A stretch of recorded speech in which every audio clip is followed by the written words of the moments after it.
अस्सलाम वालेकुम फ्रेंड्स। खुशबू जैसी बात में आज का मेरा टॉपिक है बहू और दामाद में फ़र्क। बहू भी दूसरे घर से आई है, दामाद भी दूसरे घर से आया है। बहू आपके बेटे का घर बसाने आई है, दामाद आपकी बेटी का घर बसाने आया है।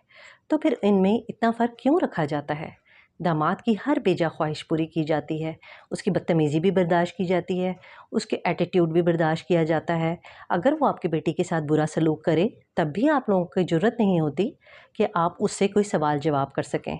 आप उसके लिए इतनी ही इज़्ज़त से पेश आते हैं, उसके एहतराम में क्या क्या नहीं कर देते। और वही बहू जब आपके घर की में आई है, आपकी ज़िंदगी में आई है, आपके बेटे का घर बसाने आई है और दामाद से ज़्यादा आपकी नस्लें बढ़ाने आई है, आप उसके साथ इतना बुरा सलूक करते हैं। अगर वो सही बात भी करती है तो भी आप उस पे उल्टा पड़ जाते हैं। उसको इज़्ज़त देना तो बहुत दूर की बात, उसका जायज़ हक़ देना भी पसंद नहीं करते और उसके साथ ऐसा रवैया रखते हैं कि वो मुआशरे का थर्ड शहरी हो। इतना इतना भेदभाव, इतना फ़र्क क्यों?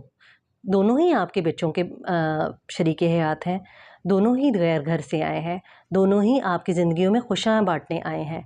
लेकिन दामाद की आप हर जायज़ नाजायज़ ख्वाहिश पूरी करते हैं, आपको अच्छी लगे या बुरी लगे। लेकिन बहू अगर अच्छी बात भी करती है तो भी आप उसको हमेशा नफ़ी कर देते हैं। उसके कोई हक़ूक़ पूरे नहीं किए जाते, उससे किसी चीज़ में मशवरा नहीं लिया जाता, उसको घर का फ़र्द नहीं माना जाता और उसे थर्ड दर्जे का शहरी समझा जाता है। ये इतना फ़र्क किस खुशी में? ये ज़रा मुझे बताएँगे? अस्सलाम वालेकुम फ्रेंड्स। खुशबू जैसी बात में आज का मेरा टॉपिक है बहू और दामाद में फ़र्क। बहू भी दूसरे घर से आई है, दामाद भी दूसरे घर से आया है। बहू आपके बेटे का घर बसाने आई है, दामाद आपकी बेटी का घर बसाने आया है।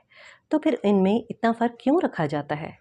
दामाद की हर बेजा ख्वाहिश पूरी की जाती है, उसकी बदतमीज़ी भी बर्दाश्त की जाती है, उसके एटीट्यूड भी बर्दाश्त किया जाता है। अगर वो आपकी बेटी के साथ बुरा सलूक करे तब भी आप लोगों की ज़रूरत नहीं होती कि आप उससे कोई सवाल जवाब कर सकें। आप उसके लिए इतनी ही इज़्ज़त से पेश आते हैं, उसके एहतराम में क्या क्या नहीं कर देते। और वही बहू जब आपके घर की में आई है, आपकी ज़िंदगी में आई है, आपके बेटे का घर बसाने आई है और दामाद से ज़्यादा आपकी नस्लें बढ़ाने आई है, आप उसके साथ इतना बुरा सलूक करते हैं। अगर वो सही बात भी करती है तो भी आप उस पे उल्टा पड़ जाते हैं। उसको इज़्ज़त देना तो बहुत दूर की बात, उसका जायज़ हक़ देना भी पसंद नहीं करते और उसके साथ ऐसा रवैया रखते हैं कि वो मुआशरे का थर्ड शहरी हो। इतना इतना भेदभाव, इतना फ़र्क क्यों? दोनों ही आपके बच्चों के शरीके हयात हैं, दोनों ही गैर घर से आए हैं, दोनों ही आपकी ज़िंदगियों में खुशियाँ बाँटने आए हैं। लेकिन दामाद की आप हर जायज़ नाजायज़ ख्वाहिश पूरी करते हैं,